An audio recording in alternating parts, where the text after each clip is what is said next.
सबसे पहले आप सभी लोगों को करवा चौथ की हार्दिक शुभकामनाएं। करवा चौथ व्रत जो करता है उसको भी जो फल मिलता है वही जो करवा चौथ व्रत कथा को सुनता है और पढ़ता है उसको भी उतना ही फल मिलता है। और माता करवा माता उसके सौभाग्य को अखंड रखें, सदा सुहागन का आशीर्वाद दें। तो सब लोग प्रेम से बोलिए करवा माता की जय हो। और आप लोग अगर मेरे चैनल पे नए हैं तो मेरे चैनल को सब्सक्राइब कर लीजिए। वीडियो को लाइक, अगर अच्छा लगे तो आप लोग लाइक करिएगा, शेयर करिएगा और कमेंट करके भी बताइएगा कि आपको ये कथा कैसी लगी। तो चलिए स्टार्ट करते हैं हम अपनी कथा को। और फिर से एक बार सब लोग बोलिए गौरी माता की जय हो, करवा माता की जय हो। चौथ व्रत कथा। श्री गणेशाय नमः। मानधव तो आज मानधाता ने कहा, हे इंद्र, तब के लिए अर्जुन के कोलगिर पर चले जाने के पश्चात द्रौपदी खिन्न हो चिंता करने लगी। अहो, अर्जुन ने कठिन कर्म प्रारंभ किया है, इस काल में विघ्न डालने वाले बहुत शत्रु हैं। श्री कृष्ण जी से ऐसी चिंता कर द्रौपदी ने विघ्न को हटाने का उपाय पूछा। द्रौपदी ने कहा, हे जगन्नाथ, आप मुझे ऐसा व्रत बतलावें कि जिसके करने से सभी विघ्न नष्ट हो जाए। श्री कृष्ण जी ने कहा, हे महाभागे, पार्वती ने शंकर जी से इसी प्रकार पूछा था। तब शंकर जी ने पार्वती जी से बतलाया था, हे वरारोहे, उसी करक चतुर्थी करवा चौथ नामक व्रत को मैं कहता हूँ, सुनो, जो सब प्रकार के विघ्नों को हरने वाला है। पार्वती ने कहा, हे भगवान, यह करक चतुर्थी करवा चौथ किस प्रकार का व्रत है तथा उसका क्या विधान है और पहले किसने किया है। शंकर जी बोले, हे पार्वती, रत्न विभूषित जहाँ दीवारियों के घिरे स्वर्ण व चांदी के भवनों से भरे, विद्वान पुरुषों से सुसेवित, लोगों को वश में करने वाली दिव्य स्त्रियों से शोभायमान, जहाँ वेद ध्वनि हो रही है, ऐसे स्वर्ग में भी मनोहर परम रमणीक इंद्रप्रस्थ पुरुष दिल्ली नगरी में एक वेद शर्मा नामक ज्ञानी ब्राह्मण रहता था। उसकी पत्नी का नाम लीलावती था। उसके महापराक्रमी 7 पुत्र तथा संपूर्ण लक्षणों से युक्त वीरवती नामक की एक पुत्री उत्पन्न हुई। उसकी आंखें नील कमल के समान और मुख चंद्रमा के समान था। उसके विवाह के योग्य समय आ जाने पर वेद शर्मा ने एक वेद शास्त्र के ज्ञाता विद्वान ब्राह्मण को विवाह विधि से उसे प्रदान कर दिया।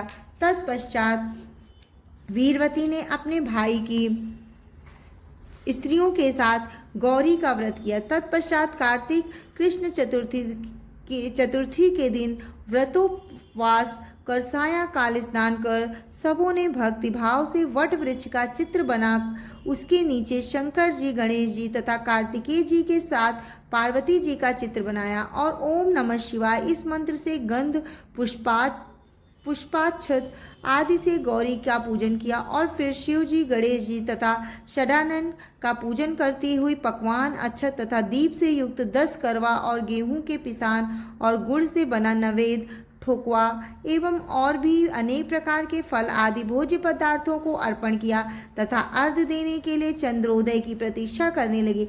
इसी बीच वह बाला वीरवती भूख प्यास से पीड़ा से मूर्छित हो पृथ्वी पर गिर पड़ी। तब उसके बांधव रुदन करने लगे। फिर वीरवती का मुख धो पंखे से हवा कर उसको ढाढ़स बधाया कि चंद्रमा निकलने ही वाले हैं और उसका भाई चिंता कर एक महान वट वृक्ष पर चढ़ गया। बहन के प्रेम से दुखी उसका भाई जलती हुई लुकारी से चंद्र का बहाना कर दिखाया। तब वह उसे चंद्रमा का उदय जानकर दुख को त्याग विधि विधान से अर्घ देकर भोजन किया। इस प्रकार व्रत के दूषित होने के कारण उसका पति मर गया। तब वीरवती ने अपने पति को मरा देख पुनः शिव जी का पूजन किया। 1 वर्ष तक निराहार व्रत किया। वर्ष के समाप्त होने पर करवा चौथ का व्रत किया। फिर भौजाइयों ने किया और पूर्वोक्त विधि विधान से वीरवती ने भी व्रत किया। तब उसी दिन देव कन्याओं के साथ इंद्राणी वहां करवा चौथ व्रत करने के लिए स्वर्ग लोक से आई और वहां स्वयं वीरवती के पास चली गई। मानसी वीरवती से इंद्राणी ने सब बातें पूछी। तब विनय पूर्वक वीरवती ने कहा कि जब मैं करवा चौथ का व्रत कर अपने पति के घर आई तो मेरा पति मर गया। हमें ज्ञात नहीं है कि मेरे किस पाप कर्म का फल मिला है। हे महेश्वरी, आप हमारे भाग्य से यहाँ आ गई हैं, सो मेरे पति को जीवित कर मेरे ऊपर कृपा कीजिए। इंद्राणी ने कहा कि हे सुभगे, गत वर्ष जो तुमने अपने पिता के घर करक चतुर्थी करवा चौथ का व्रत किया था, जो बिना चंद्रमा के उदय हुए ही तुमने व्यर्थ अर्घ्य दे दिया, इसलिए व्रत दूषित हो गया और इसी से तुम्हारा पति मर गया।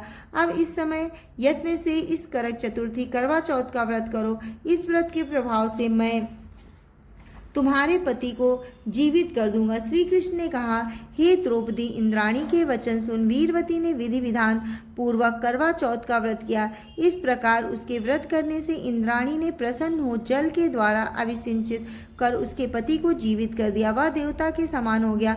उसके बाद वीरवती अपने पति के साथ आनंद पूर्वक भोग भोगने लगी। वीरवती के पुत्र के प्रताप से उसके पति ने धन धान्य पुत्र तथा आयु को प्राप्त किया। इसलिए हे द्रौपदी, इस व्रत को तुम भी यत्न पूर्वक करो। सूत जी ने कहा, हे ऋषियों, इस प्रकार श्री कृष्ण के वचनों को सुनकर द्रौपदी ने इस व्रत को किया, जिसके प्रभाव से संग्राम में कौरवों को जीतकर पांडवों ने अतुलनीय राज्य को प्राप्त किया और उनका दुख जाता रहा। जो सौभाग्यवती स्त्रियां इस चतुर्थी को करवा चौथ का व्रत कर सायंकाल पूर्वोक्त विधि विधान से पूजन करेंगी, वे पुत्र पौत्र धन तथा अतुल यश को पावेंगी। करक इस मंत्र को पढ़कर दुग्ध अथवा जल से पूर्ण कलश से पंचरत्न डालकर ब्राह्मण को दे दें और कहें कि हे गणेश जी, इस करक दान में मेरे पति बहुत काल तक जीवित रहे, मेरा सौभाग्य सदा बना रहे। पुनः सुहागिन स्त्रियों को भी दे दें और उनसे भी लें। यह व्रतम या कुरुते नारी सौभाग्यम काम्याया सौभाग्यम पुत्र पौत्रादि लभते सुस्थिराश्रयम। इस प्रकार सौभाग्य की इच्छा करने वाली जो स्त्री यह व्रत करेगी, वह सौभाग्य पुत्र तथा अचल लक्ष्मी को प्राप्त करेगी। इति श्री वामन पुराण से वर्णित करक चतुर्थी करवा चौथ व्रत कथा संपूर्ण। बोलिए सब लोग करवा चौथ माता की जय। करवा माता की जय हो। गौरी माता की जय हो। गणपति बप्पा की जय हो।